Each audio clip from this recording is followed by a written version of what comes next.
You're listening to the Drinks and a Movie podcast, hosted by Rudy Ruiz. Spoiler alert.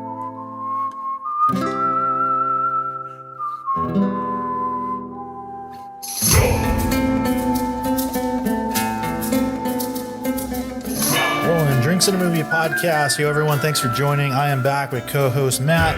And I'd prefer to be referred to as Jean Jacket for this episode. Jean Jacket. Okay? I just want to let you know I want to be called Jean Jacket. Okay. Jean Jacket, the star. What up? Hello, everyone. Today, we're going to be talking, or we're continuing our, road down Jordan Peele's filmography. So now we're talking about Nope from 2022. Damn, I already forgot. Shoot. It's already that long ago? Wow. Yeah, I think that was the year. I had it a second ago. I think you're right, yeah. But Jordan Peele's Nope, 2022. And for this, we're going to be drinking a special bourbon I recently came upon. So excited. Stagg Jr., everybody. Well, yeah, formerly Stagg Jr., now Stagg, but I'll keep calling it Stagg Jr. That's what I was going to say. It's Stagg Jr., but I didn't realize that they exchanged the name. So we've got, this is batch 19. Damn. 23B, coming in at 127.8 proof, barrel proof, unfiltered. Sorry, man. I'm so excited. Yeah, no, I'm stoked. I have a store pick of one that I haven't opened, and then I came across this at Louis Liquor in Azusa. Really good little bundle deal. Yeah. That's the only reason I got it. Because, people sell these for wild amounts of money. They're hard to find for under like $200, $250 down here. I rarely see them. And really, I think it's a $50 or $60 bottle, much like everything Buffalo Trace. Is it really retail in that price range? Yeah, it's like I had 50 or 60. Even a liquor store is $200 at least, Yeah, you'll like. Wow, I had no idea. Yeah. Damn. I'm going to read the back here, actually. Let's see. So there's a Buffalo Trace Mash Bill 1, by the way. Non-age stated, which you probably already know, but I guess roughly around the 8-year mark, maybe. We've actually been warming up with Eagle Rare. There you go. Also Buffalo Trace Mash Bill 1, 10-year-old, 90 proof or so. So I guess you can say we're kind of privileged right now because we currently live in a world where Buffalo Trace products are very hard to get, including, sadly, Eagle Rare now has kind of become a hot commodity. It's gotten better over the last year or so, but I think some people are still really hunting for it and struggle to marked find up. it. And if you see them at a liquor store, they're usually $20-$30 above retail, I'm sure. Oh, yeah, at least. Okay. Yeah, that's crazy. But yeah, so George T. Stagg was born in Kentucky on December 19th, 1835. Stagg built the most dominant American distillery of the 19th century on the banks of the Kentucky River during a time known as the Gilded Age of Bourbon. The distillery survived floods, fires, droughts, and even prohibition when it made whiskey for medicinal purposes. Yep. Today, Buffalo Trace Distillery strives to carry on the tradition of its famous forefather. Uncut and unfiltered, this robust bourbon whiskey ages for nearly a decade and boasts the bold character that is reminiscent of the man himself. Man, lucky us. Here we go. Okay, man. Oh, wait, I'm going to do another sip of this Eagle Rare real quick. The Eagle Rare was isn't good too. I'm telling Rudy I hadn't opened the bottle, or it's already been opened, but I haven't had a sip of it for over a month, so it was nice to return. But that's just the warm hope. And this is a fresh crack, but we've had it's kind of sitting here opening up for about probably half an hour now. So let's see. I have very vanilla. I'm not getting as much am I getting a little cherry sweet?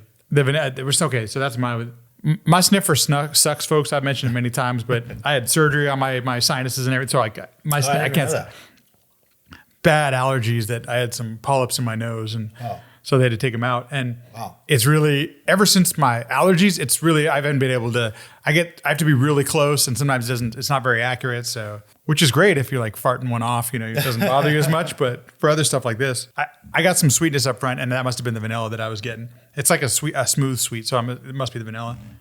Yeah. For the proof point, the nose isn't really, it's not as strong. Jumping out that much. Yeah. I get a light vanilla and definitely a strong oak note, like a more aged bourbon a little bit, but still kind of muted, surprisingly. Yeah, well, I'm going in here. Cheers. Cheers, man. I need to go in again before I say anything. By the way, Chris, if you're listening to this, sorry. I know you're probably so pissed off that you're not here doing this one right now. But you know what? Go fuck yourself, Chris. No, I'm just kidding. Sorry. Should have been here. I did send him, sorry, I never sent it to you, but I did send him pictures when I was there. I was like, they got one more. When did you pick this up? maybe a week ago. Oh, okay, so it's new. Okay. Yeah. Haven't been holding on to it for too long. Yeah. Do you have another Stagg in your collection? I do. I have a pick from Circus Liquor that I got a while back. That one I have not opened. I've had it for like at least a year, I want to say. And that one is over 130 proof. So that one's like, jeez, man. They do not mess around. God, I love this. Okay. I can already tell you I like this a lot for many different reasons. So I'm going to take another sip. Well, obviously I'm getting the cinnamon spice up front. But it's the thing I'm enjoying the most about it is I get this burst of flavor up front and it doesn't go away. It continues down for me. It goes all the back of my tongue. I can still feel it going down through. That's probably the proof. I assume the higher, the higher proof of it. But it's definitely for me quintessential bourbon, but it does have, for me at least, not super sweet. It's got that light vanilla, but like that sweet oak. It does. It's coming off a little more like something that's older, which is cool. Yeah, it reminds me of, when we drink like a Knob Creek 18 or Elijah Craig 18, like that sweet kind of, maybe not Elijah Craig 18, but not just the Hardin Creeks, like they're the sweeter. Sweeter kind of oaks and all that. Oh yeah, the Hardin Creek. That's what it reminds me of. Yes, it totally reminds me of that. Yeah. So for being quite a bit younger, it's cool that it's kind of like punching that way. I don't get that strong Luxardo cherry note that I typically get on Buffalo Trace. Like even when we first poured the way less sweet than that one. Yeah, that's the first thing I said, and that's typical. Like other batches of Stagg I've had, I always get that. Blanton's, I'll usually get that. Eagle Rare, regular Buffalo Trace. In this one, though, at least right now in this sitting, not at all. Just more of that oak and vanilla. Yeah. Yeah, not too hot on the finish or even the palate either for 127.8. It's funny you say that because if you haven't gone past 90 or 100 proof, this actually might be a good one for you to try because, like you're saying, it's not for me, it's a really good amount of the heat. It's not overpowering or anything like that. A little bit more subtle, I guess. I think I'm feeling you on that one. I definitely noticed that. Even compared to, I'm remembering back to Hardin's Creek, it doesn't have the same kind of pop up front or the spice up front that has. Yeah. No, yeah, good one. This is definitely more on the, I'd say on the oaky kind of bitter, woody side. I'm definitely getting more oak. It's so funny you said that. On my third taste now, I'm starting to get a little more. I can definitely get some of that oak. Yeah. So not too sweet like I hear some of them are. I think I heard that the one before this, like the 23A, I think was like a sweeter one. I feel like I heard that somewhere. Yeah. But yeah, man, super thankful to have this. Again, shout out to Louis Liquor. They randomly had a special of different little bundles. I mean, it was still pricey, but it was way lower than I've ever seen it anywhere else. And it came with one of their little store picks that we actually tried recently. Oh, okay. The Louis, we compared it with the Circus pick. The Buffalo Trace, fairly recently. Mm-hmm. So I have another one of those. and again, I feel bad. Again, super privileged, right? Because there's people that struggle just to find like regular Buffalo Trace. And then me, who honestly isn't even that big of a fan. I guess because of these bundles, I always end up. Maybe I should stop saying. There's probably like a bunch of whiskey people out there that are so annoyed that I'm saying that right now. It's also the fact, Message me. Maybe I'll sell you one though. Damn. Rudy never sells, okay? That's like the thing too. Never sells. But he will pick you up. He's a buddy. He's a pal, man. If he finds stuff that he knows you like, he'll text you. And you get or I guess, can I legally say I'll sell it? I mean, I don't know. Can you? I don't think I can. Yeah. I don't know. I think it might be illegal. Oh shit. Okay. Just message Rudy. There you go. Yeah. But what I was gonna say is that like in SoCal we have so many different types and locations for liquor stores and everything. That's one of the things I think we're pretty fortunate too, where you can go around and look for, especially like you're never. I rarely hear you having an agenda. Just you're always on the lookout for certain things. So the fact that I've started to do this too, where you just stop at a place, hey, see what they got. You never know. So I think that helps out the process as well. I remember one time when we were still working at the same place last year. We went to that sandwich spot in Hacienda, and I was like, let's check out this liquor store real quick. And sure enough, they had the Eagle Rare for $35. I was like, yep, immediate. Do I need it? No, but someday I might. So let's go. Immediate buy. It's crazy, man. It's wild how much of a pedestal Buffalo Trace is put on. It's wild. And I'm glad that I mean, I do like the stuff. Like I like the Stagg. that's like great. sometimes I can get down with Blanton's. You know, Eagle know how much Rare I was like like Eagle a big. Rare, yeah. That was a big hitter for me when I first got into this stuff.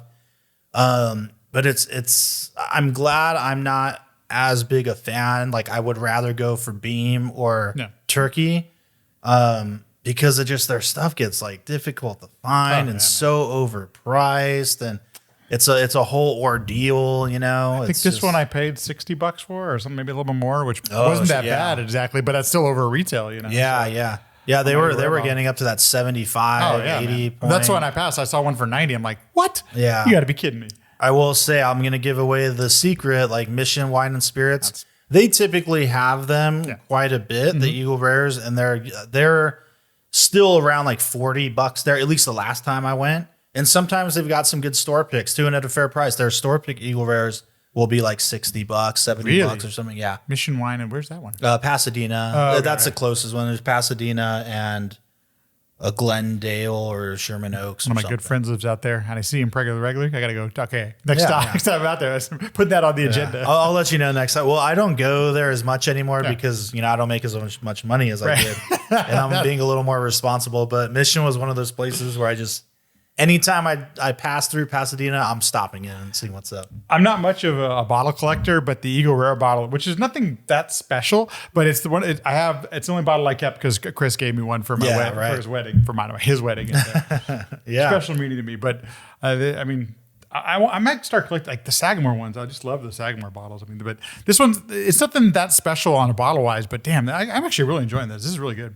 Yeah, I guess now the next step is for me to get Stagg Sr, good old George T.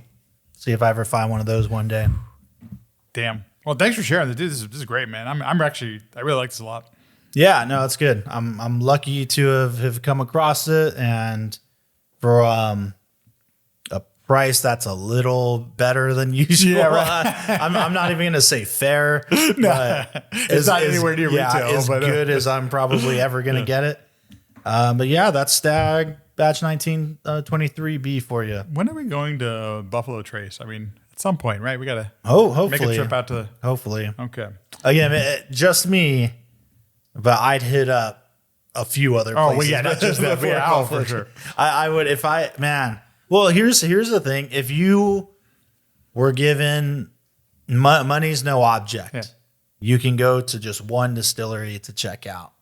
Where would you go? Damn. That's a great question. Oh God, why can't I think of that? I'd go to Beam.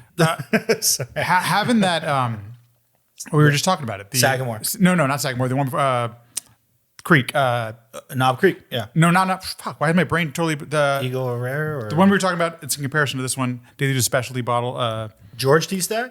No, it's not Stagg anything. Sorry, my brain just totally went blank. Hardin's Creek. Oh, okay. Yeah. Who's the distillery for that one? My brain. Beam, yeah. Beam is Beam. Okay. Yeah. James B. Beam for sure would be because their high end stuff has just been the higher proof stuff, not the high end, but it's just for me, it's the stuff I've been remembering the most. Yeah. And the fact that I got to visit Sagamore now, like that I've done that, I want to do more of that because you get those what they're only offering at the distillery, and you get the taste, you see how it's done. I don't know. I really love that experience. So. That'd be the one I think I'd go to. Yeah, I would for sure go to James B. Beam too. It would be crazy too because you've got like your third or third generation Matt. Like you still got like Fred. So much there. history, man. Yeah, like Fred. There. It'd be crazy to go and like see those people and meet them and chat with them and shit. Pretty wild. But yeah, Beam for sure. Yeah, that would be my choice. Totally, man. Yeah, maybe you guys want to sponsor a trip. Yeah, right. If any of you are here, if you're listening. Well, hopefully we'll get to go to the Nelson Greenbriers too. Like, obviously, they're another jam for me. I'd like to go there soon.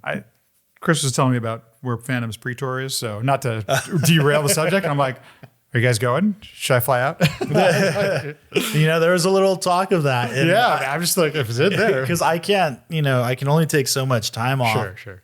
And so, but there was also the point of like, well, I might quit the job though, but then now I fucking money. I tell you, money was no object, right? Once again. And also I didn't want to be that. Like I did ask our boss, Matt, like, like, hey, are you guys really going to go? And I didn't want to do that because I didn't want to seem like Yeah, put me on just for that. Yeah, the dickhead that's like, all right, like, let me know when you're going to go, and that's when I'll schedule myself. But I just asked, just like, hey, I don't even know if I'm going to be able to do any of that stretch of time, but because if anyone, I got to go. Dude, there are some tough things. There's some not cool, fun things about being a teacher, but the fact that you get your summers off, so like really opens up some possibilities. And I'm like, oh, I'm not doing anything, you know. Yeah, even breaks like winter break. Oh, dude, right? Easter Just break. taking a vacation. That time is invaluable, man. You can't put a price on it. Like when I got this new job, I mean, that was the first time. Like working at the bar, we worked holidays and stuff too. Sure. But for me, it was just I was weekend shifts. It's not like I'm there every day. Right. You know, and you'd pick up other days, whatever. But in this new job, and I mean, I recognize most people do this, but the first time, you know, it's all right. I got Christmas off. Cool. Oh, I got to be back the next day though. Like I don't get to chill for another week. You know, up until I became a teacher, I'd never had a summer vacation for like 15 years. Like I just always worked. You know, I'd take maybe a few days off for Christmas. You know, so it's been an adjustment, but one I adjusted to very quickly. Right. Yeah, because it's awesome. My joke used to be because I was always, you know, either like part time or working at the bar, freelancing, teaching band. Right. So I would always tell people like, man, I've been on summer break for like 10 years. Because that's how it felt to me. It's like that stuff's not even necessarily like work. It's just fun. Oh, it's great. Right. You enjoy it. So it's like, oh, I've been on break for years. It's been great. But yeah, here we go, man. Let's dig into this. Nope. Jordan Peele. We're here at his third movie. Oh, let me pull up that synopsis real quick. Yeah. I almost forgot. Tell us a little bit about it. So here we go. Synopsis off IMDb. The residents of a lonely gulch in inland California bear witness to an uncanny and chilling discovery. All right. Once again, by the way, I'm just going to throw this out there. I didn't see this in theaters, and I really wish I would have. There are so many things in this movie that I think just like beg for a big screen. Mm-hmm. So many subtle things. And so far in everything I've seen from Jordan Peele, but this one even more so than the other two we've talked about. Oh yeah, he went for it on this one. Oh man, and there's just the times where there's something happening far in the distance or tiny little things happening on screen. Those tiny little details, that one little head that's popping out when you're in the like the stable. Yeah, when the kids are I just all these little things that I'm like, my screen is not big enough for this. I miss now. So I got the headphones on again, but once again I was like, God damn, I wish I saw it. So yeah, I'm never going to make that mistake ever again with any other film he produces. So I saw this in IMAX. And IMAX, that's the way to go. All right, let's roll, dude. Sweet. And we talked about this a little bit in the last episode with us. I think we brought up in the end of that episode talking about, I don't know, Jordan Peele very quickly after Get Out became one of those filmmakers right out the gate where it's like, oh, what's he doing next? Interesting. Yeah. The trailers are always great. So intriguing, so much mystery. This one, the same. I did rewatch the first trailer they dropped, and I remember like how exciting that was, and like the creepiness and everybody like kind of looking up. You don't know what the hell's happening. And I remember too, like when the poster image first came out, where it was just like the gulch and then the clouds, and then you see the colored. I don't even know what you call it. It looks like the thing from Back to the Future where Doc is like the little flags. The flags, and that in the sky, and then Nope. And at first you're thinking like, great poster, again, very intriguing, you know, leaves a lot of questions. And Nope, like, oh, great title. Of course it's called Nope. This makes so much sense already. Like you don't have to explain it. And in people theorizing like, oh, like, is it going to be about aliens? Yeah, like, right. The sky? Like, what is this? What is this about? Then that first trailer drops, and it's like you still don't quite know, but most likely it seems like that's what it's like. We're gonna get an alien movie, like that's what's happening, like an alien movie. And you know, then the other trailer that becomes very apparent. And we don't see a lot of like alien horror movies like nowadays. I feel like it's been a minute. Anything that has to do with UFOs, extraterrestrials, and so really anticipated it. In that first scene, man, you know, we talk about I've said in every episode of Jordan Peele so far, vibe. He creates so much crazy vibe, even up to the opening credits where it's just like this weird shaft that's blowing and you see the sky and the camera's just kind of moving, and it just like with the rabbits, just like with the trees, and you're like, what are we about to get into right now? You got no idea. Music, and it dissolves into the Edward Muybridge photo of the man on the horse, which if you're not too familiar with the film history, which you might be because they mention it in this movie, It's also at on least Wikipedia what page, that whatever, is. Yeah. But Edward Muybridge was one of the first people to kind of, I guess you'd say, conceptualize the motion picture, where there was they set up 24 cameras, or at least this is what I remember learning, 24, so 24 cameras in a row that all went off in a sequential to capture someone riding a horse, and they strung it together. It essentially made the moving picture. So one of the very early examples of that. But this first scene, dude, Gordy. Fucking Gordy. What did you think of this crazy just opening of Gordy? Well, the sound design helps. So especially with the headphones, you hear all these. It sounds like some shit's going down. So, and I didn't know really what to expect because all I had seen from the movie is the trailer. I do remember the trailers because I loved them, but didn't see them in the theaters. So as I'm watching it, I'm like, okay, I thought we'd start with this is not what I thought we would start with. Not expecting. We're looks like we're on a set or a stage or something like that. And then I've got a bloodied fucking chimpanzee that walks on, and we see what looks like a dead body. And the fucking look, I was hooked right away. I was just like, oh, dude, that look to camera was freaking horrifying, but awesome at the same time. Like, what a way to suck you in, because in my brain, that has no connection to fucking sci-fi. I mean, I was thinking, it made me think of Planet of the Apes, but like, there's no scene like that in the first couple of Planet of the Apes where the thing murders everything and looks at you right at camera. So, powerful, fucking powerful. So unexpected. Yes. And I love that as the Universal logo is like kind of revolving around, you're hearing the audio of the show, right, and it leads into when like all hell broke loose. And yeah, I remember again the same thing, so much intrigue, so much mystery. And I just felt very uncomfortable because it's like I wasn't expecting this. And I'm like, man, how is this going to connect? I'm like, is it aliens that are like mind controlling? Yeah, right. Like, my mind just going in this I was thinking Planet of the Apes, but you're thinking mind control. Maybe that like, is the ape an alien? Yeah, right. I don't know. Can the ape talk? Is it going to talk? It's going to flip me off? What's going on? But yeah, and then into the shaft thing, and it's in the sky, and then so great the footage. So it's wild opening. Within the first few minutes of this film, and now having seen Jordan Peele's filmography so close together, he is doing things that some of my favorite filmmakers do, the Coen brothers, Spike Lee, where they take some of your expectations, completely twist them, but also within like a few minutes, he's created this whole new world, his unique world. Mm-hmm. It's such a unique place, but there are so many important details to it, like the blood off the hand. I mean, there was just so many interesting things to it that it immediately put me in a place that I know I haven't been before, and I'm already asking questions. So intrigued, and it's something he's continually doing through all of his films now. That this one, I'm going to skip ahead. I'm not going to skip ahead into the plot, but I'm like, this might have been my favorite film he's done because I felt like I was once again there with them, and I love going to different worlds I haven't been to, and he is definitely creating worlds that I get to visit. That like I feel like I'm going to this new place, which makes me want to have seen in the IMAX screen. So I felt like I could have been sitting there on that stage with him. So so well done in the first few minutes to establish that. It was great. Yeah, man. Yeah, I really enjoy how much work this next scene. I mean, it's interesting, we meet OJ, we get another OJ joke just By the way, us. OJ we're recording this when OJ just passed. That's all I kept thinking yesterday. of. But even just his name, Just that time. I just keep thinking of Tim Heidecker and Us, and he's like, oh, I do see there's someone out there. Oh my God. It's OJ Simpson. but we get a scene with Keith David, who I'm just like icon.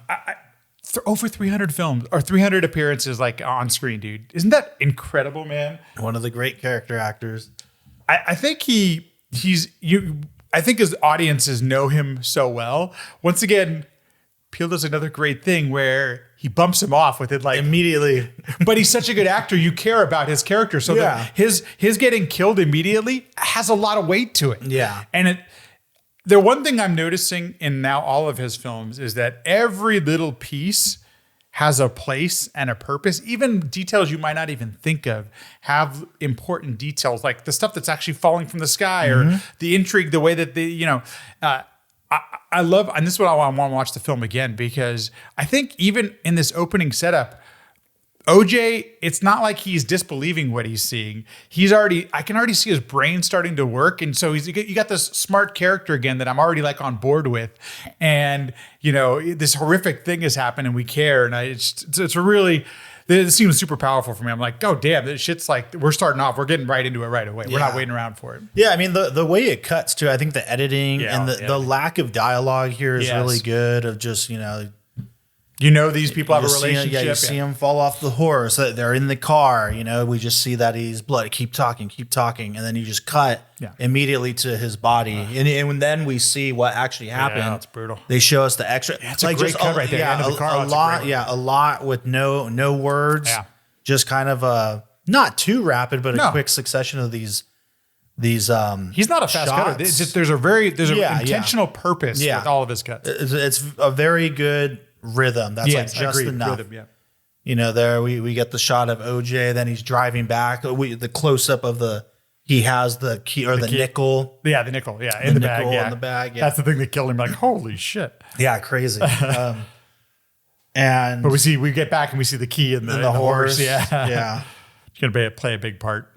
I thought the scene on set, which does a lot of work for the remainder of the movie. It's another one of these moments that really kind of sets up, especially when you go back and watch it again. Like, oh, it's all kind of like laid out right here. It really is. His job and all that. And just like, man, these goofy people on set, like this piece of shit director that's just like such a dick. Oh, and the late OJ, that's really your name?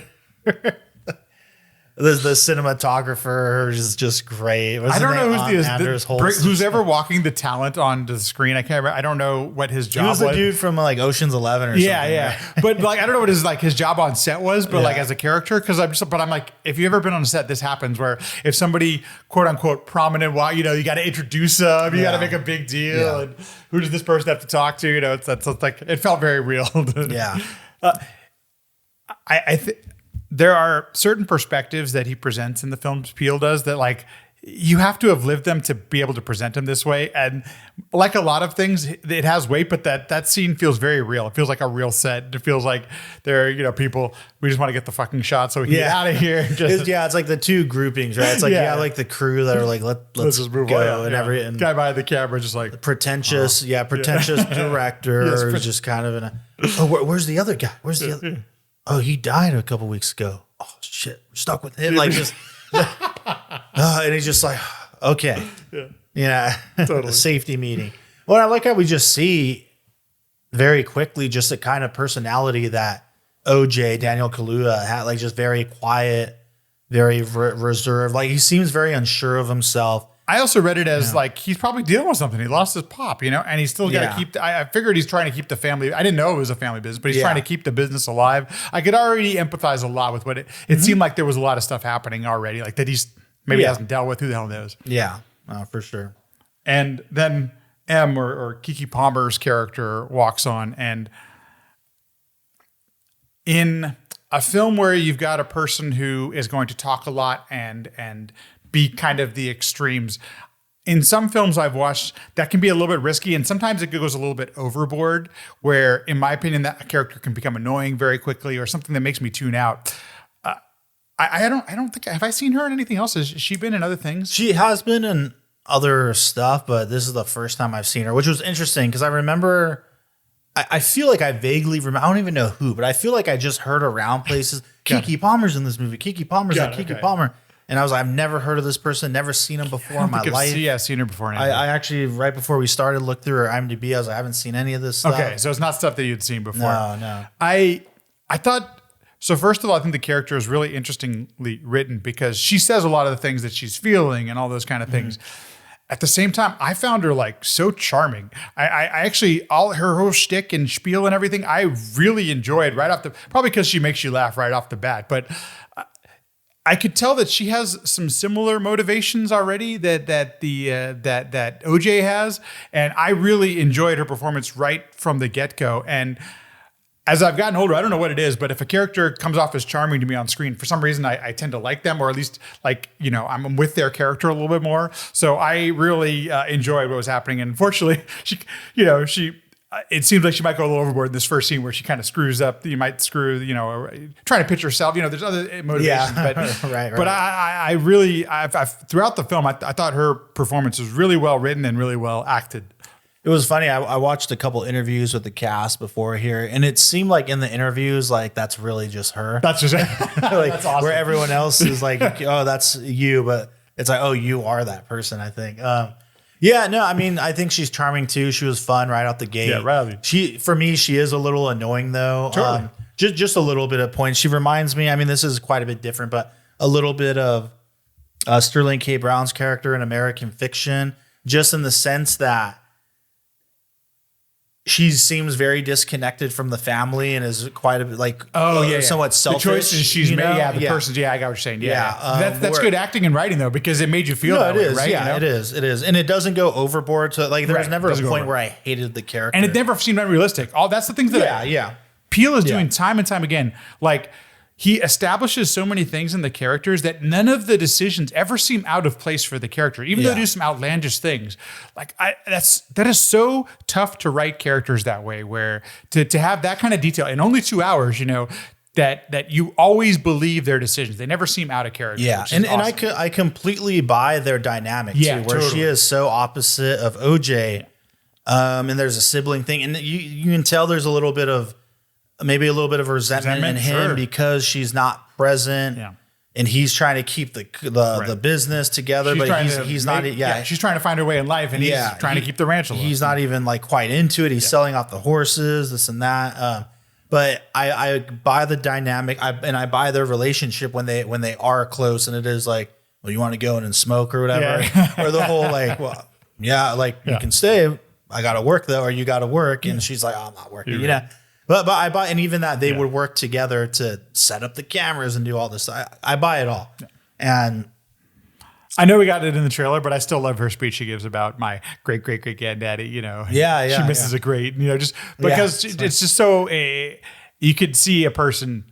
I mean, maybe not, but it's very well delivered and everything like that. I love that whole part. Made me laugh and stuff. Well, I love too when you see later that we see that tape is on that she clearly memorized. Yes. Of their father doing it, and it's like, oh, that's why she didn't say great, because she just memorized. But once again, like, it makes sense, detail, right? Yeah, it's like just really good details. Really good detail. But even despite her being kind of disconnected, clearly she's put in some effort and work. Like, whereas OJ really struggled, she was the presenter of it all. So we learned that the ranch is at risk. He's got to be selling horses. He wants to buy them back. There's all this, there's this dynamic of there are real stakes at play. A quick side note.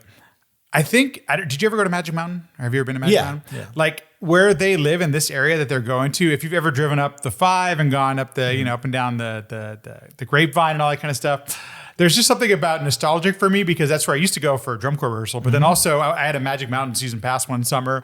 And so these areas, but as a Californian, unless you drive over there, you don't realize how much open space there is. Yeah, right. It's almost sometimes tough to believe that stuff exists in California, but the whole central state is wide open space. Like there are towns in there and everything. But so the fact that they found this place, the first time we go to their ranch, we're driving up through it.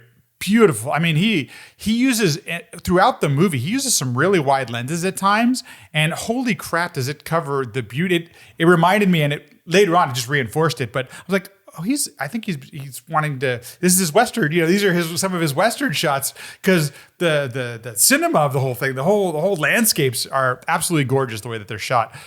Like a lot of stuff that he's been shooting is beautiful, but establishes it really well. Yeah, well, this is definitely like for sure a whole other step up from the other. Oh movies. my gosh, yeah. Like Get Out had some good cinematography, but to me, it's not standout. Us had some really great moments, particularly like the dance fight scene at the end. Yep. This one, and by design, very much a standout in terms of its cinematography and. Shot by Hoyt van Hoytema, who just won the Oscar for Oppenheimer. I didn't realize he was white. I should have looked at the... just won the Oscar for Oppenheimer. They do some awesome homages too, where I shouldn't even say homages. It really gives you the perspective of what they're trying to experience. I don't want to jump ahead, but like there are just the way the things are framed and from the right angles and everything.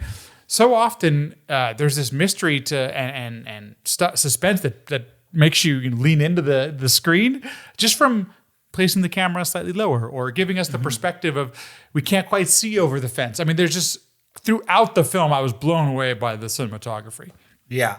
And I mean, this was a big IMAX movie. Like I think just a little less than half of it was shot IMAX. And I love that even that choice, the technical choice, how it coincides with the themes of this movie. Yes. The theme being, spectacle, exploitation. I even think to me, a little, because the movies fit into this as well, media spectacle, a little bit of a love letter to like cinematography and cinema in general. I was getting Spielberg stuff, just like Jurassic Park, Jaws, different type, I mean, Close Encounters. I felt like there was, I get the feeling that Peele really loves cinema. Yeah. And like he's not afraid to like show that. And at the same time, it's got its own vibe, its whole thing to it. It's so cool. Yeah. To make this movie about, spectacle and like this big, we want to see this stuff. So we got to shoot it that way. We got to shoot it like this epic, film and even figure out new technology to get the shots that they did, which is really cool. Oh, yeah. I do want to go into real quick before we dig more into that is, this next part where we meet Jupe. Yep. We go to Jupiter's Claim, the little Western town, and based on his kids show. And so we meet, we enter Steven Yeun, one of my all-time favorite guys. That was another person when they first announced the cast. I was like, yo, he's in this movie. Here we go. This is going to be great. I hate to see him go, but and even, really good, really great performance that I appreciate more and more with each viewing. His character, we come to learn that he is that little boy, because we didn't even mention this in the opening scene. There was a little boy hiding under the table. Do we see him? We don't see him in the opening scene, though. We do. We do. Okay. I'm pretty sure we do. Like he's just... Because when we got to that scene later on in the movie, I'm like, oh, it's from his perspective. But I didn't... I must have missed it. I must have blinked. But, we find out he's been selling the horses to him. But he mentions that he might want to buy them back at some point, to which Jupe is like, I think that can be arranged. You find out why that can't be arranged later. Yes. I wanted to buy, and he offers to buy the whole ranch. He'd offered it to his dad. Like he's got a plan. There was something. Yeah, he wants that space. Yep. He wants that space and that food. Yep. That food. Yeah. Shit. Yeah. That's basically it. That's what it is. So. Since they're in that hot spot. I love too, he doesn't want his sister to come in with him, OJ, and then she keeps, you're the kid from that movie. Well, like, whatever happened? You're the kid from this movie. He's like, no, stay on business. Focus on the business. And I love how he keeps getting sidetracked because you can tell that Jupe is like into talking about this stuff. And then this, again, great. They go into the room. He's like, I got to show you guys this. Normally I make people pay. They go into his secret little museum to the Gordy show. I forgot what the show was called. But it's what we saw on set earlier, like you said. And he's got the props from it. He's kind of explaining what happened. So now the tone gets like kind of weird and sad. And what's interesting is she asks some more, and how, again, it's so good. Like, I hope everybody just sees this, but how he seems to be so disconnected from it. Where when he explains to them what happened, he's like, and you even see like the Mad magazine, which is that because it was like the biggest tragedy and it was a spectacle and so many people watch and these things happen. And when he tells the story, he does it from the perspective of the SNL sketch, which is so interesting, where it's not his perspective of what he saw. He's like, well, did you see what SNL? Yeah. And he said in like a funny way, he's even like smiling as he says, he's like, so what happened really, man? You haven't seen the Bad Gordy sketch on SNL? I mean, I pretty much nailed it better than I could. No? Saturday Night Live? Daryl Hammond as Tom. Anna Gasteyer as Phyllis. Sherry O'Terry is Mary Jo Elliott. Scott Wolf is the host, he's me. But of course, the star of the sketch is Chris goddamn Katana as Gordy, and he is undeniable, okay? Bit goes like this. Everyone's trying to celebrate Gordy's birthday, but every time Gordy hears something about the jungle, Gordy, Catan, goes off. And it's Catan. He's just crushing it. He is a force of nature. He is killing on that stage.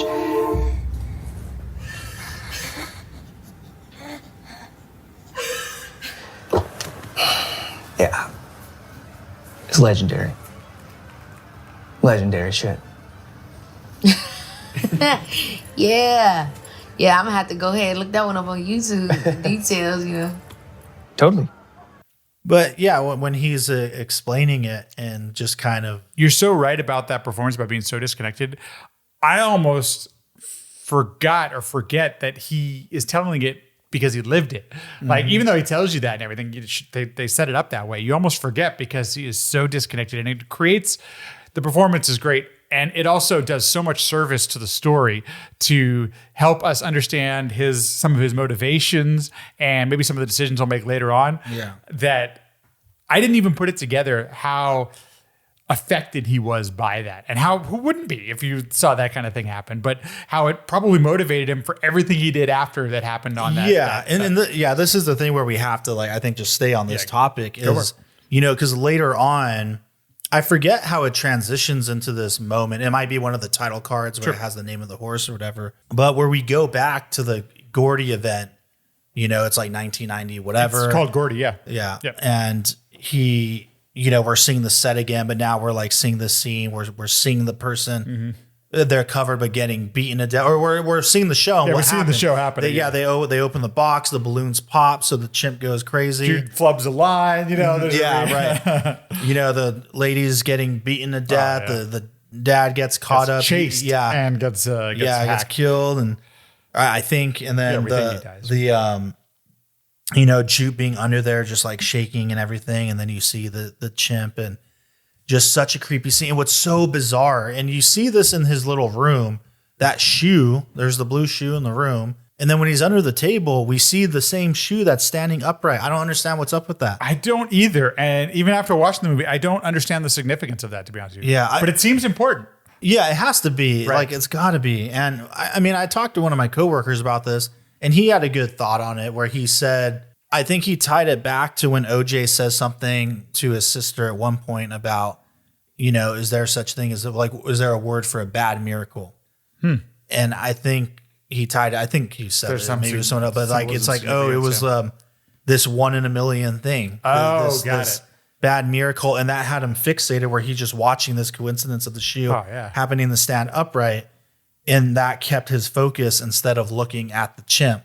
Because there was the eye contact. The icon, that thing, that didn't click to me till after the movie, by the way. But it took me like a few days and maybe even a second watch to connect the Gordy thing to all of it. Like, it didn't come to me immediately. They give it away. I mean, he gives away with the horse, and literally in the beginning, second scene of the movie. Yeah, and that much they do explain. Even later on, and they talk about the horse jean jacket. Like, some animals aren't meant to be broken. All that, and like that part they did explain quite a bit later. But yeah, the Gordy stuff still took me, I'll be honest, it took me some thought to really put it together.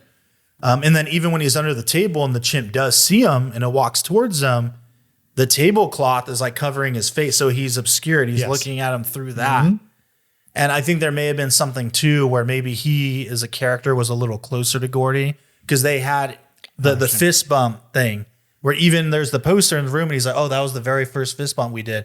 So to me, that tells me, that was a gag. They probably did it in every episode. I hadn't even thought about that. Yeah, I would think it was probably like the tag what you're saying. All the episodes. And when the chimp walks toward, which was super scary. And and he's shaking.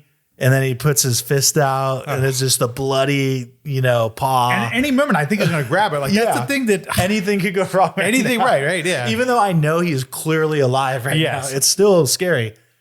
And then he just gets his head blown off. Like, that shit. Whoa, talk about a jump scare. Dude.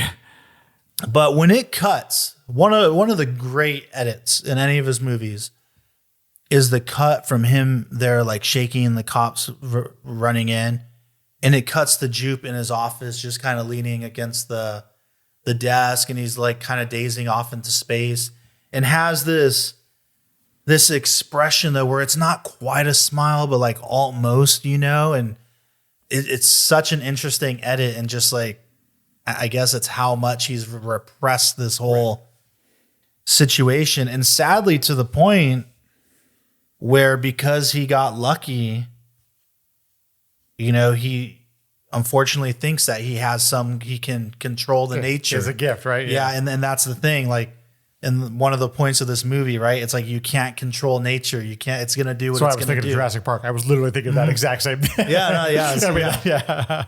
You can't control it. You can't exploit it. Yet it's stuff we do all the time. And even for him, exploitation, having that music, he's making money off of it. Yeah. I charge people to come and see this. He's got his whole. He has enough money to buy somebody else's ranch. Yeah. I mean, this is a successful thing got he's his working on. Whole little mom and pop, like little amusement park. Yeah, little amusement park. Like he's gained off of the tragedy. It's really interesting. And that he's going to continue to, now he's going to exploit the UFO, the alien, for profit again. And it's too bad. It's really too bad he goes down the way he does, Unceremoniously, that's for sure. That's the thing I kind of actually appreciated about his death, is that it wasn't anything, he wasn't like saving somebody's life. It wasn't like he did something heroic or anything like that. This is what happens when, hubris or whatever you want to call it gets in the way of your choices and things like that. And I agree. Just to touch on the scene with Gordy one more time. I love the camera movements. Like, it starts out by doing this slow tracking shot, and then it peels around the corner. Yeah, yep. I love the way Peele just like, he takes his time, and it makes me want to tear out my, a leg off my chair as I'm watching it. It's so nerve wracking, yet it's so freaking perfect, man. We talked about this in the other episodes too. It's like, he's so good at just getting you, I don't know, to really, there's specific feelings. Like, he understands, and I think we all somehow do, because it's maybe uncanny. Like, in our minds, we know it's uncanny.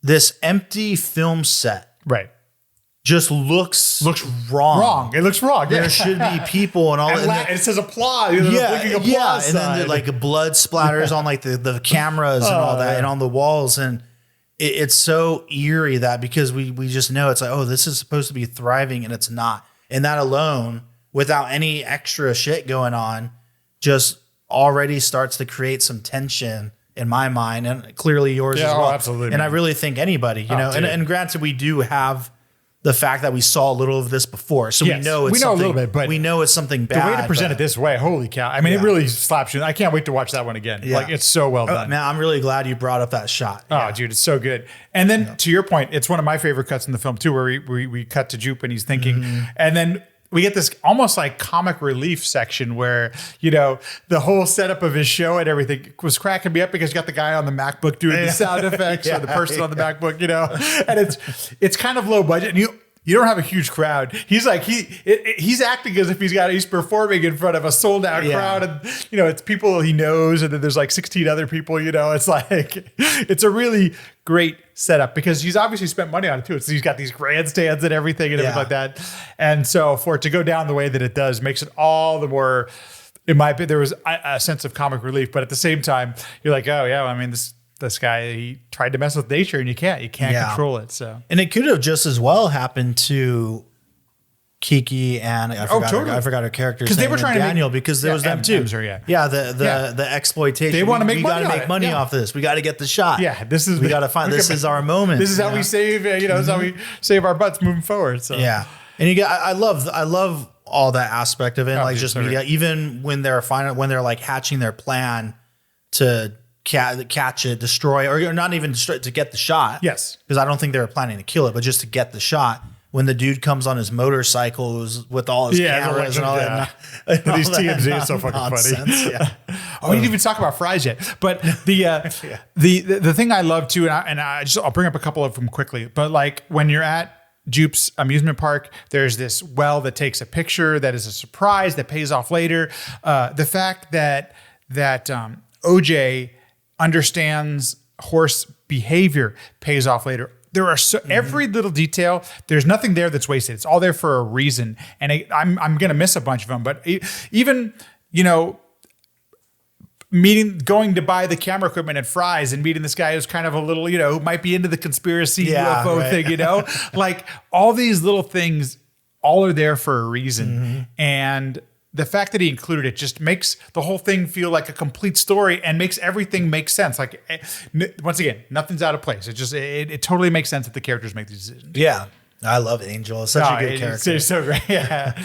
And he's different. He's not, he's not a completely comic relief guy. In fact, mostly Em handles a lot of the comic relief in this film. So, but the fact that it is Fry's just cracks me up. You just, if you live in California, I don't know if Fry's is everywhere else or anything. It's not anywhere. Well, now. they like closed down, didn't they? It's like all gone crazy. But on a quick aside, Fry's is a funny place because regardless, I don't know if did you ever buy anything at Fry's?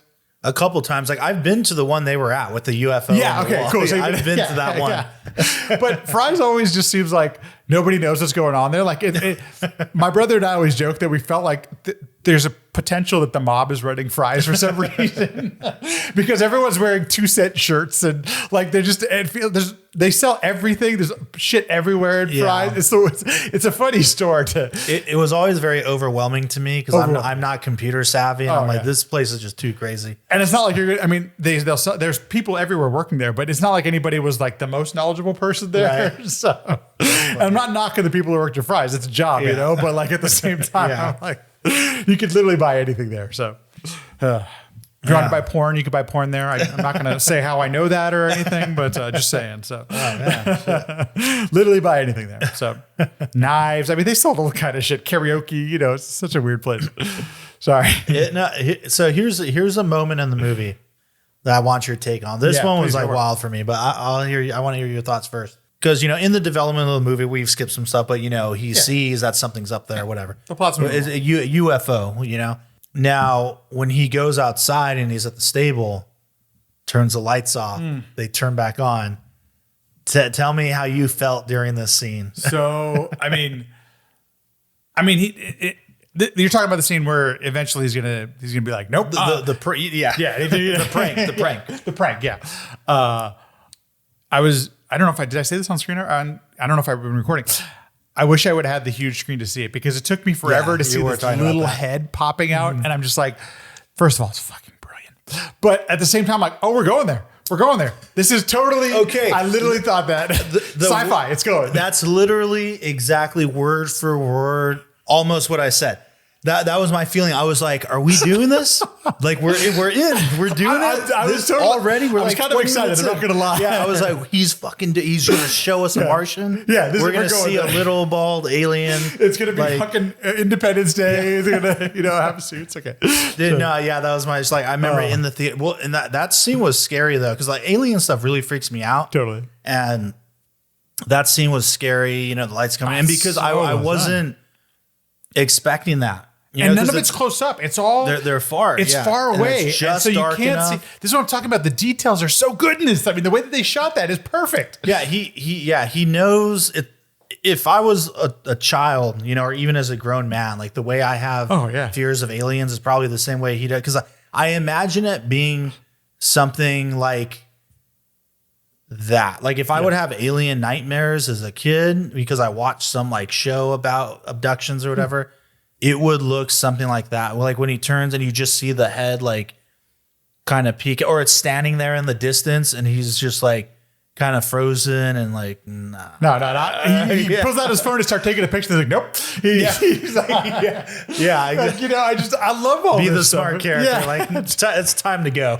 That's what I think that's just what I love. So Get Out did this really well too. Like every time I'm starting to think it, the character says it. The most iconic one for me, and I don't know if you want to hit all the plot points, but when it starts raining down blood and stuff and he's in the car, he's in the, that was a good note peeking it out and he's like, nope. Yeah. That's my favorite note. That was the best one. Yeah. The opening the door.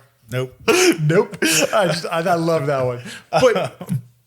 But the fact that he's taking us there and then once again doesn't go there, As much as I would have loved an alien, I'm a sci-fi guy, so I would have loved us to go into that alien route. I'm like, fucking good, dude. That was well done. Sir. Like he said in Get Out, at some points, like he puts us in a position where we are doing so much of the work. Yes, obviously he's composing it in a way to get us there. But we do a lot of it, man. And that when he's backing up, and I remember this shot in the trailer too, when you see just the top of the head from behind the stable, like going towards him, and even the brilliance of when he takes out the phone to get the video and he's recording, and that the camera racks focus from them to the phone. Yeah, man. So it's obscured. So we're seeing it through that little pixelated flip phone on the top of that image, and then it's blurred out up there. Genius shot right there. Very effective. And I love when the thing does pop out, and of course he punches it. Like another just smart. Like, of course you're gonna do that. Like you're gonna get to that point, and you just gotta hit it. You gotta go. Like I love how there's plenty of videos on YouTube and it's a fucking kid. Yeah, it's a kid. It's so good. Well, I love how you'll see like prank videos where someone will like jump out of a trash can with the mask, and the dude will get scream and like sock it. I mean, because wouldn't we do that? Yeah. We don't have our lives at risk, you know. I love that. It's so good. I'm so sorry, man. I trouble you for Knob Creek. Yeah, please. Oh, Knob. Yeah, no problem. Sorry, dude. No, please. It's Thank you. It's a little bit later on at night, folks, so we're enjoying the evening. So I got some Knob 12. I refilled my Eagle Rare. So yeah, no work tomorrow. Yeah, exactly. Tomorrow's Saturday. Oh my God, the smell is so good. Okay, I'm gonna join. I'm sorry. Please. I got like really excited with that. It's been a minute since I've had this. I had the Knob Creek 9 last night, and I was like, I still get blown away, folks, that Knob 9 is so good. So. And that's just like what they sell in stores. Mm-hmm. You can get that at pretty much, at any Chili's you go to. Yeah. Yep. Okay. Yeah, man. That's a great moment. It was great. Like I remember the feeling in the theater that it was like a very gnarly moment of is he about to do this? Yeah. Like, and we're still pretty early on in the movie. This is still like the first act. I'm gonna say if we hit the halfway point, I don't even think so at that point. So yeah, that's pretty early on. And oh man. But we were talking about the whole Jupiter's claim thing when everyone gets caught up. Which by the way, I did appreciate the idea of the UFO, right? Yeah. Being the actual creature. Right. Yes. I thought that was pretty fresh, I agree. And there is something classic about it. I wish I could put my finger on it, but I was like, man, classic monster movie. Yeah, man. classic. Just like we've seen that, and so the fact that you're going to play on that, I think this is one of the things too. Like where I was talking about the details. So often the hints he gives us in the sky are just really beautiful. Like we know that they're seeing things, but he doesn't give a clear picture of it until I think the Jupiter, the scene where Jupe's getting, gets bumped off. So I really appreciated that kind of build up to that. And at the same time, what a way to create interest. Just, I got some Jaws vibes occasionally in this film. This is why I was talking about Spielberg. Yeah. And that was one of those things where just like, there's those little teases. I know it was done before Jaws, but Jaws did it so well. And so it just give us those little peeks, in the frame where we don't have to give away the whole store. And it makes you want to lean in. It makes you want to ask questions. What is that? All those kind of things. So. Yeah. Well, one thing that's kind of cool too, is now that you bring up Jaws, I think about how they use the barrels to track where the shark was. Barrels. Yep. So there's the point where when it swallows the training horse, like the metal one that it spits out, so the flag's there. Yeah. And so it's coming when you see the flag like just hanging there. Totally, you know exactly right? where it's at. It's the other one I got too was when the guy who brings over the mechanical camera. I don't remember. The IMAX Mark II. Apparently. The IMAX, but yeah, apparently like you could do that's a crank. And that's a real camera. Is that a real camera? Yeah, oh, that shit. was the IMAX Mark II. That is wild. But his character reminded me of what's his face in Jaws, the guy who they go on. Yeah. Because they take time to let him talk. Quint, thank you. Yeah, sorry. It reminded me. It just all these little things where I don't know if that's what he was trying to do, but it reminded me of those things. And once again, just doing it in a little different way, and how what's he there for? All those kind of things. So, yeah, man, the creature.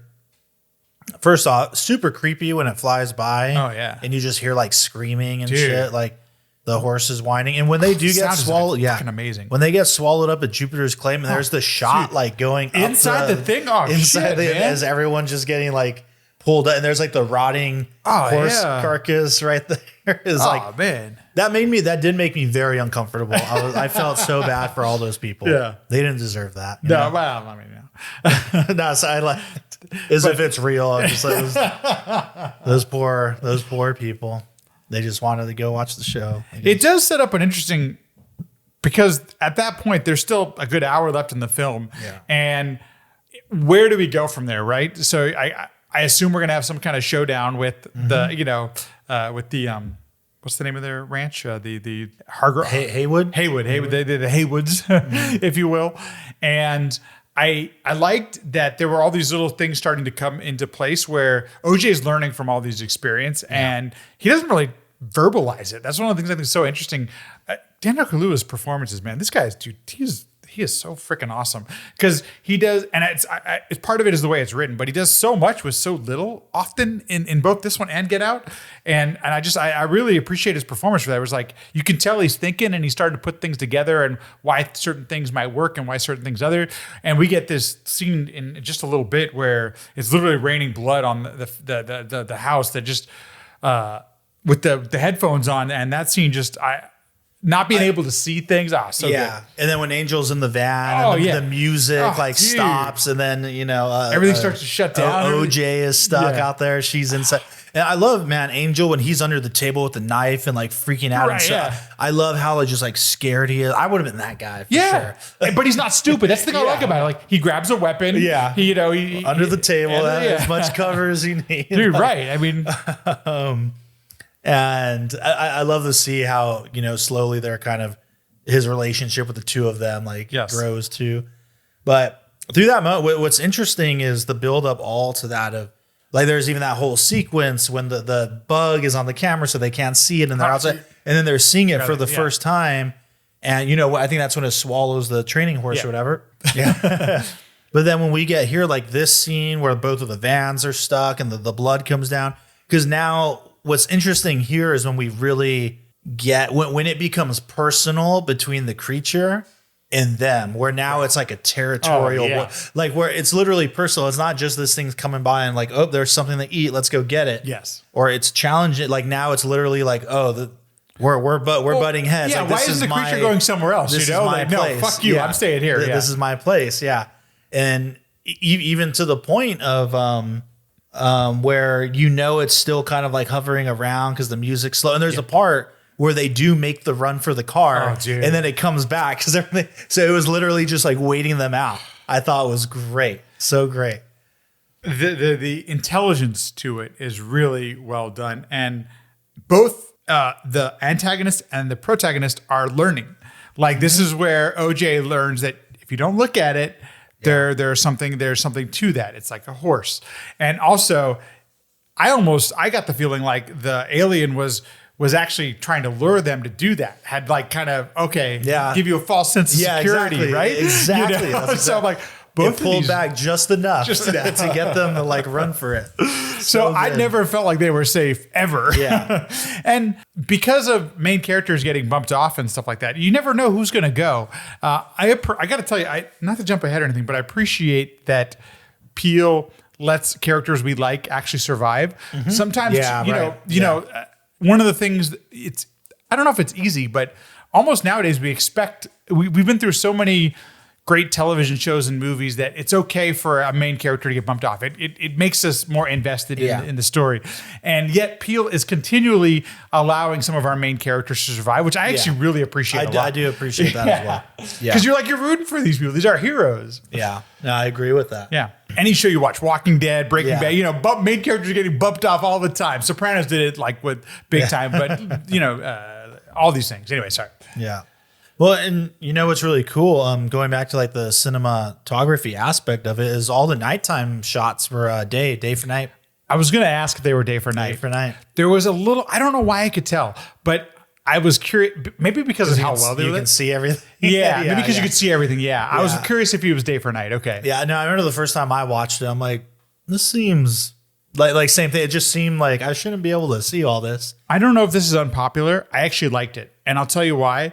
Because I don't have the greatest equipment in my house. So in a lot of scenes where there is this very popular trend to have all these dramatic and really beautiful scenes in film, and even a lot of television is being shot this way. And me personally, it's actually a little bit too dark for my eyes, but it's probably because my eyes aren't very good. So I get a little frustrated when things are too dark. I have to turn up the brightness on my TV and stuff. So the fact that he shot it day for night and I could see things, I actually appreciate it a lot. I don't know. It really, so him, Jordan Peele, working towards making it an immersive experience really works out, especially here. And yeah, I mean, I went camping not that long ago, a few months ago, I guess early December. Okay. And I really pay attention when I'm in those scenarios where there's no light pollution around to really pay attention to, because I'm a cinematographer. Right. So I look for how things are lit in the real world all the time. So when you're out camping, you're in Joshua Tree or something, and it does look like that. And it makes sense too, because what a lot of people don't realize, because movies, I guess, or whatever, we tend to think that moonlight is very soft, but it's still a small source, just like the sun. So moonlight is really hard, and it casts a lot of shadows. Like if you're ever in Joshua Tree or camping and you're into this kind of photography, and so or figuring out how you're gonna do moonlight for your personal film making, pay attention to that. It's really interesting when your eyes adjust and you're like, oh yeah, it's hard shadows. But it makes, really, of course it is. So was Day for Night intentional? It was intentional. Okay, that's great, man. I love that. They're in this big landscape, and so there's no way they would have been able to light it all. Right, there's nothing. Yeah. Yeah. But what's cool with this is because they've figured out a new technology to make it work. That's why this looks so good. It's the best Day for Night I've seen. There's never been Day for Night as good as this. And what they did, I don't understand all the technicality behind it, but essentially they got decommissioned 3D camera, because you know how a 3D rig will be two cameras that are made information to look like the way our eyes look. Yeah, and that's how you get 3D. So they re-rigged it. One of the cameras was a film camera. The other one was digital. I think the digital was infrared or film. One of them was infrared. Interesting. And then they just retuned it so that they were literally seeing the same exact image and they were overlaid. Oh, wow. So it wasn't just we're going to underexpose and make everything blue in DaVinci Resolve or whatever, It was a whole 2-camera system. That's fascinating. So digital and film overlaid with one of them shooting infrared. I was curious if it was shot on film because there. Oh yeah, I think all the movie was. I think those are the only parts that were half digital. Got it. Okay. Wow. So. First of all, thank you for people like me who struggle to see some of the dark stuff in a lot of new modern cinema and television. I appreciate it. But secondly, it looks freaking great. It looks really good. I mean, the first time I saw it, I was super into the movie, so I didn't quite I thought about it a little bit, but it wasn't until this viewing that I really dug into how did they do that? Because it looks great. The only reason I thought of it is because I could see details. I could see other things that were going around. That's the only reason why I thought it was Day for Night. Yeah. And had we not been people who shoot stuff, I probably wouldn't have cared at all. Yeah, right. But damn, that's super fascinating. Yeah. How cool. Pretty amazing. And I always appreciate filmmakers, and cinematographers that challenge themselves to do something as far as I know, and from what it sounds like, no one had ever tried that. Yeah. And that when you get people that are so skilled and really understand, not that this is everything that matters, but have such a good understanding of the technical and scientific side, that they can think if we rig these cameras together and use infrared because it cuts out a certain bandwidth of light, then we can overlay and make this work. It's shit's crazy to me. And the thing that I think is so cool about what Peele's doing is it's not just because we can do it. He's doing it for a reason. It adds the fact that you can see everything that's going on to the ranch makes it even more terrifying. Yeah. The fact that you don't there's this out of focus tree in the background that you can see. Yeah. Oh shit, is the alien there? Because especially this movie and the way that Hoyt shot it is there's so much importance happening throughout the entire frame. Yeah. There's a reason that it should look this way. Oh yeah. God damn, that's good. And to that point, because you said at the beginning of that, do it just because they could do it, because it has purpose. But they couldn't do it. And they figured it out. That's what's so cool. It's like it wasn't even that. It wasn't like, a huge VFX thing. They literally, yeah. It's like we literally can't do this, so we need to invent the way to do it. Because to your point, it's important to the story. Yeah, and we need that scope. And I tie it into the movie too, kind of like I mentioned earlier with the cinematography. Is there's the talk of getting the impossible shot, right? And this was kind of it. Like they literally kind of did that, which I think is amazing. I didn't put that together because I didn't know. I didn't put that together. Yeah. But that's what becomes the low tech option becomes the way that you're going to grab these pictures. And how fun. I love that whole aspect. Like I love the cinematographer character. He's so crazy. Yeah, like such a crack what an up. amazing voice. But just like I don't know the actor very well. I can't remember seeing him, but he's great. The vague, like weird, shitty. It's like the impossible shot. It's like a nightmare you never wake up from. Like, what the hell does that even mean? What are you talking about? but the fact that he has a mechanical camera, I mean, that tells you something about the dude. And that he's editing on like a film, like a Steinbeck or something.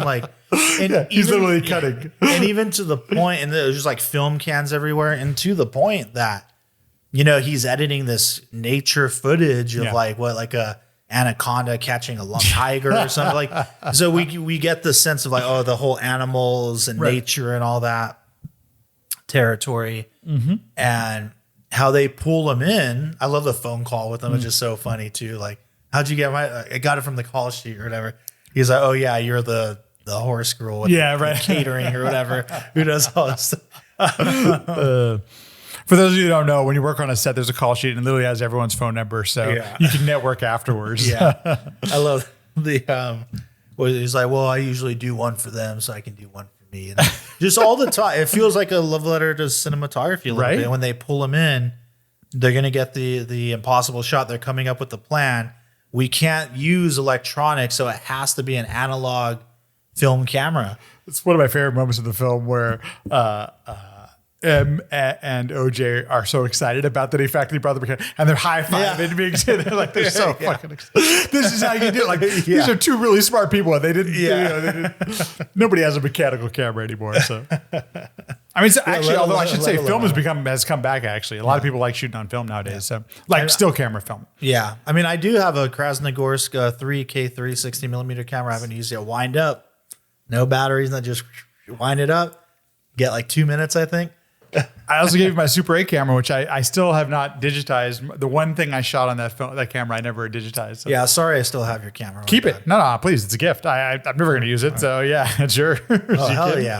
I don't know. What am I going to use it for? I'm not developing shit. So. But, with that point too, and I love this so much. I didn't want to see this guy go.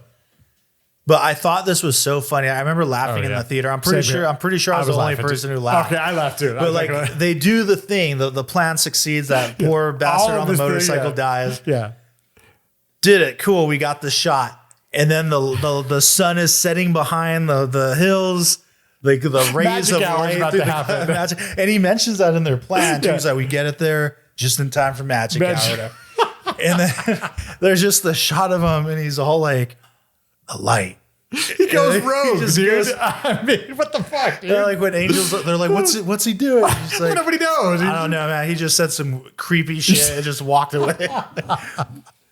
But so interesting. It's like, I don't know, man. It's set up so you believe that it's a decision he would make that makes sense. He's totally off the wall that it would make that. Yeah. He would you care about it so much, and you're willing to risk at this point possibly sacrifice your life for the once in a lifetime shot. For the shot, for the perfect shot, man. I mean, I've seen people do some wacky shit, dude, to get shots. And, there's a cut I love when he gets sucked up, and the last thing you basically see of him is his shot from the feet. Is you see his feet? He has the camera's coming down. It's so good. I'm like, I was hoping there was going to be a shot at some point in the movie, and maybe there was, and they deleted it because it wasn't necessary. But where they would find like the camera, so they'd have that footage, right? Like it lives on. Yeah, like it wasn't all in vain, I guess. But I thought that was funny, even though it's sad to see him go. I just thought it was so funny. It's of course, so good. The light,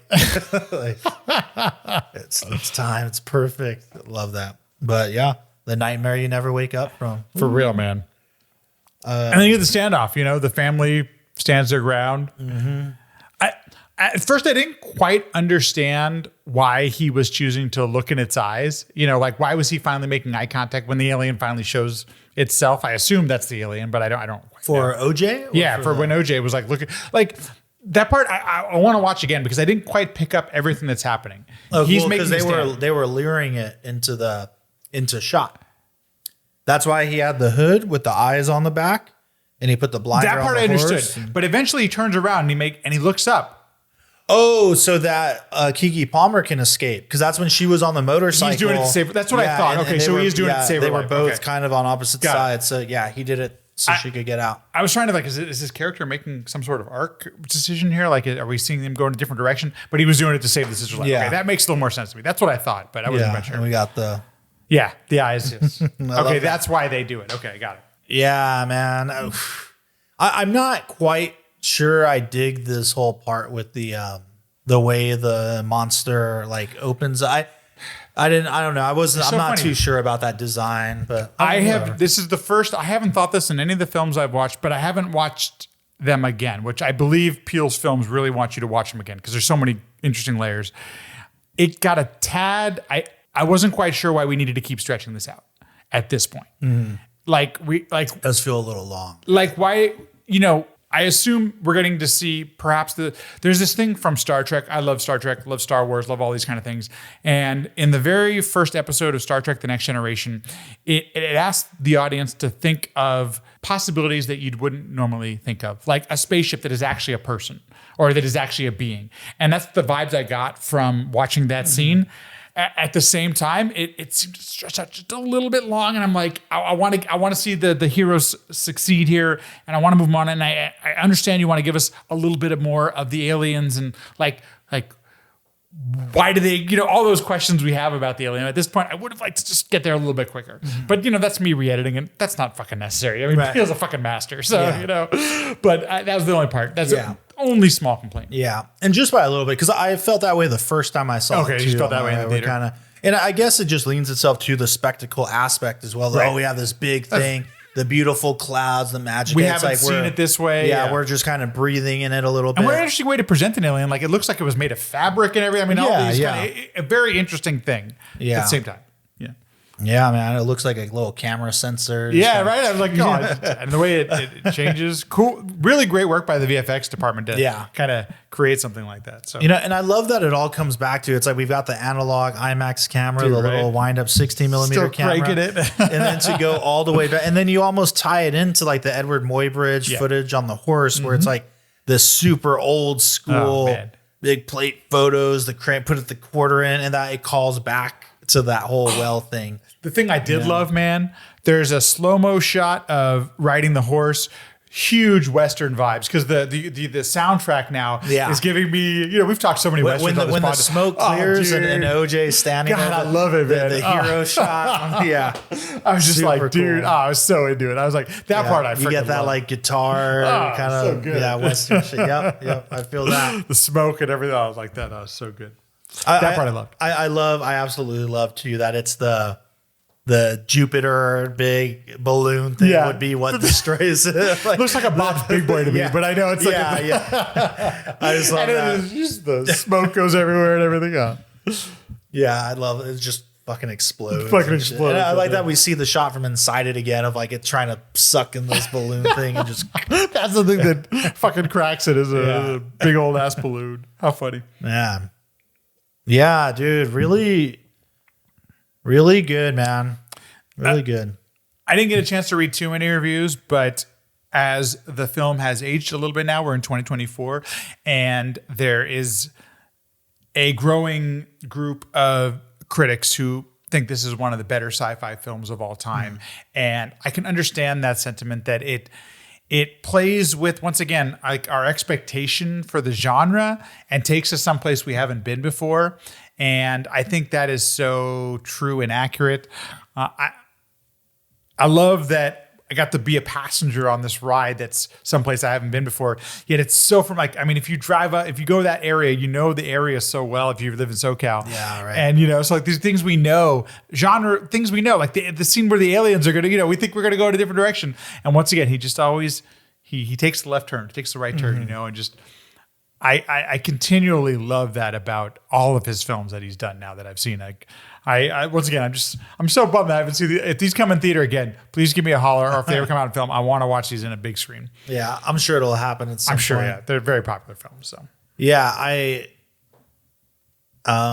like I mentioned earlier, he very quickly, like right after his first film, became one of, to me, one of the people to watch for, like what the filmmakers I anticipate the most. Yeah. Like up there with I can understand why. Quentin Tarantino, Chris Nolan, where when their movie, when you see the poster get released, You want to the first teaser drops, it's like, what are they doing next? Like, oh, this is going to be the shit. Like, there's not many people I feel that way about. It's like, it's those three and maybe Denis Villeneuve. I add in Spike Lee and also the Coen brothers because I just every time I go to see one of their films, it's something I haven't seen before, whether it's good or bad. Yeah. Like it's just, I know I'm going to get something I haven't seen for Quentin's. You and I are on the same boat on all those.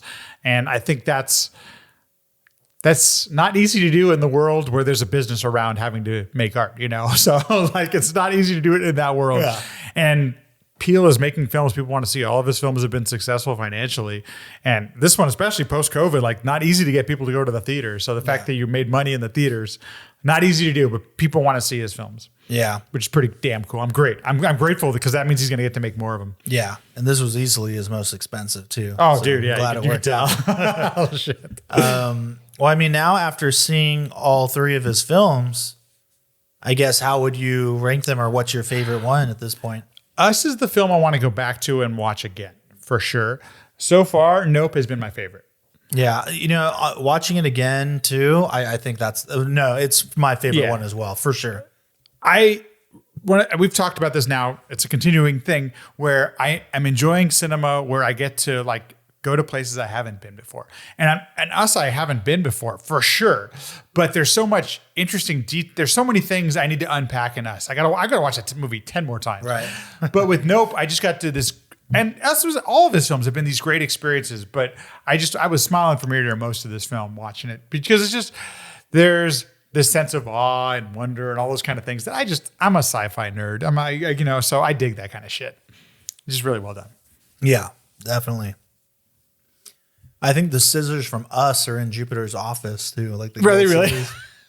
So I never noticed that, but I saw some video where people pointed it out. I was like, oh, I didn't even catch that. Peele obviously did that for the people on the internet. Yeah. That's just yeah. He says that all his movies have like little Easter great. eggs like that. But I mean, that's the other thing I kind of get it. I think Jordan Peele has definitely some nerd vibes. Like he's a nerd about cinema. He's a nerd about some of these things. And me being a nerd, I can relate. There's something with that connects with me as I'm watching these. That's probably why I enjoyed it so much. So, and I don't always. I'm not always a person who would go to see a horror film or something like that. It's got to take something to get me there. Like somebody's got to tell me to go see it, or the trailer's got to hook me in somehow. And with him, I mean, he's playing with the genre so interestingly, and every movie I've enjoyed so much, I'll just go see it now. Yeah. I will not miss. In fact, it'll probably be opening weekend in the next film he releases. man, I can't believe you missed all three of them. Dude, like, right? Get Like, Out was fuck? already a big one. Like, dang, Everyone missed saw Get Out. I'm like the only person I know who didn't see Get Out. That was like almost like a cultural moment. Get Out. I don't know what the fuck I was doing, dude. I literally. I wonder what was happening. That 2017. I think so. Yeah. I mean, I wish I could say something like, "Oh, my marriage was having problems." No, I was doing great. It was a great time. 2017 was awesome. So no good excuse for missing it. I suck. No. We're here now, and hopefully there'll be plenty more. Absolutely, man. But yeah, that's a wrap on this one, everyone. Thanks for listening. If you've made it this far, sorry we droned on about it. Stagg Jr. Of course, it's good. And Nope. Yeah, go see it. Nope. Great film. Nope.